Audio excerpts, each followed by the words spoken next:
Bosch Energy Theatre before it opens in London's West End next year. And the stars of Big the Musical now join us in studio. Diana Vickers and former Strictly Come Dancing champion and wanted vocalist Jay McGuiness. Yeah! Diana Vickers in the house. Oh, gosh. We are feeling the love, guys. Thank you so much for coming over. Have to say, before we start, have you guys seen the movie? Because it's a big family-friendly flick. So there's a big shoes to step into, Jay. Tom Hanks. Yeah, they are. I mean, hopefully, we've had loads of rehearsals now. I've got to grips with the piano.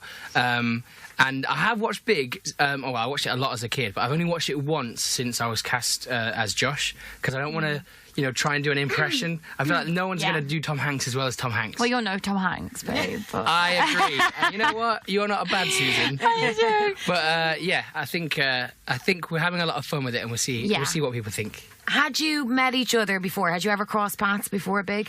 Well, well, I didn't think there was a row about this earlier. But I remember my band, if you remember The Wanted, we did a gig with you in Scotland, Diana Vickers. You were releasing a single.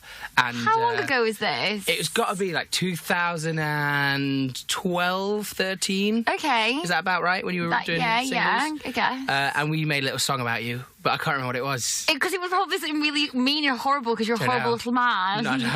What? No, I can't possibly say what it was, but I know it rhymed with Diana Vickers, so I don't know. About my knickers, probably. Who knows? I wouldn't be surprised, Diana, if it was a tad rude. I'm not sure. Just in terms of the story for Big the Musical, have there been many changes? Because like that, trying to make the translation to the stage, there's going to be a few little tweaks, I'd imagine, Diana. Yes, but not really. I think that's the really great thing about this production is it really stays true to the film, which I think is really important because I think people absolutely adore this film. Every time anyone knows that I say that I'm going to do this show, they're like, "Gosh, that's my favourite film," and I can't wait to see this bit and that bit. And for anyone that's unaware of the story, then Jay, what is going on? So basically, young Josh, he has a bit of a rough time at a carnival and wishes he could just be a bit bigger. He makes a wish on a machine, and then he becomes essentially me, Jay McGuiness. Of The Wanted, Strictly winner, and then has to, survive in an adult world with no help from anyone bar his best friend. He makes, a lady friend in Susan, and it's sort of, bless him, he struggles, doesn't he? Because he's not used to it all. But he's a 13-year-old boy in a man's world body. Yeah.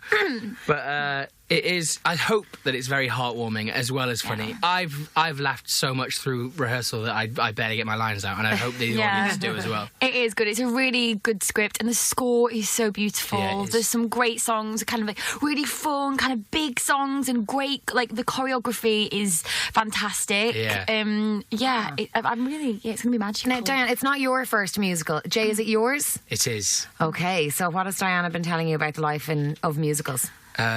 My wisdom. What have I passed down to you? Always take chewing gum. And what else have you told me? No, I'm good. You tell me shut up quite a lot. Yeah, and listen, and also about drinking. You need to, Don't drink. Don't drink really because you have to look after your voice. Yeah, because you're singing live really every fun. night.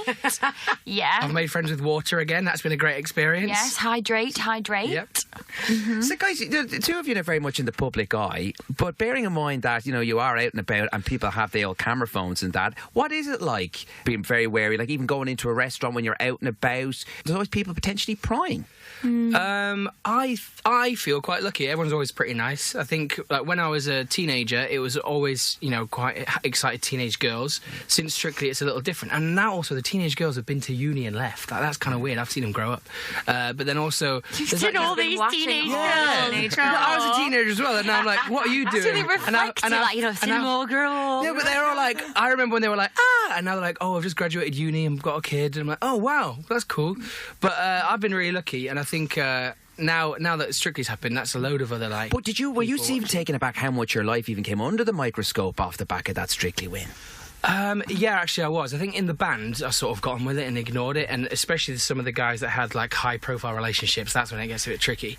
But Strictly was like just like papers and journalists who went mental, but it's just easy. For me, it's easy to ignore it. Because there's that whole like Strictly, the curse. It's the same as X Factor too, though. Like X Factor, you're on that, and it's like a whirlwind of people like that are bothered about the most minute stuff. Like. And Diana, do you remember? I remember you being here around X Factor time, just after X Factor, and like you were this really shy little girl. Do you remember being in this building? Yeah, I do. And your life has changed so much. Like looking back at the show now and what it is now. Like, how do you feel about X Factor? I feel really glad that I went on it when I did.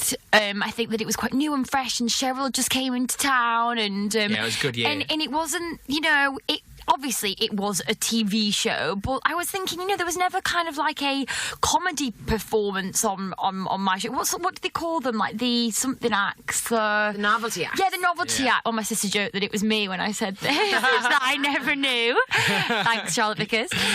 But it just felt a little bit more organic in terms of how organic can it be? But, I really enjoed my experience. It was a good show when you were on it, Diana, basically. Yeah, I know. You're being very polite about it. It was really good, whereas I feel that, I don't know, with anything, it'd be nice maybe if they took a bit of a break and then came back and... enjoy it again. Yeah. Well, they're going to have major competition on their hands now if this Gary Barlow show takes shape. Have you heard about this? The band. Today. Now, what?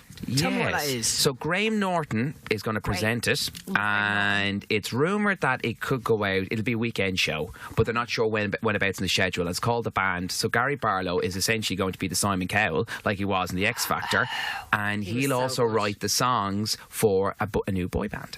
Right. I didn't understand that's what the concept was today. I thought they was putting on a musical show. Well, it was really maybe it is going to change. You wouldn't know, but that was what was the first thing I'd heard about that it. Could That's work. A good idea. I was in Japan, Tokyo, and they have those shows, and it is all about making a group, and the kids over there idolise them because they know them from when they were just from a small town in China or Malaysia, and they become like superstars. So who knows? I mean, maybe people do want something like that. We'll see, I guess. Now, The Wanted are officially on hiatus. Yeah. Will there be any news anytime soon? Will you be giving Gary Barlow a ring? I'll be turning up like, come on, still got it. Yeah. No, I think we're still hiating for a while. Obviously, like with Big, I mean, I would love for that to go on for, a few years if it goes well. You want to do it for a few years? Do you? Just a bit. With you? Maybe if there was a cast change. Oh my God. Yeah, no, I think I definitely want to explore this avenue. I've had so much fun with it, and I know the other guys are all like, we catch up all the time. They're all doing their stuff, so maybe in the future, but right now, we're hiating. But this seems to be a thing with an awful lot of bands, isn't it? Now they're having the opportunity to go off and do different things, and by not just saying it's fully finished. So as we said at the top, though, the plan is for Big to take to the West End next year. And because it is such a heartwarming story, I don't know if you guys saw on Channel 4 not so long ago, It'll Be All Right in the 80s. And they watched the movie Big, and it's amazing looking back at something. And they were talking about the ending, where the character of Susan, and she sees Tom Hanks turning into Josh, and then realises, I've been with a boy. I know, I've been with a small child. What's your line? I don't know. 13, I say. I go, how old are you anyway? 16, 17, 13. I'm going to go to jail. That's how lovely, heartwarming story. But we have to say, tickets are on sale now. So it take to the Borgosh Energy Theatre from December 7th, and it'll be playing till January 7th. So that is going to be one busy month for you guys. Christmas in Ireland, I'm well excited. Well, guys, it's great to have you in the studio. Diana Vickers and Jay McGuiness, thanks a so million. much. All the best with Big the Musical.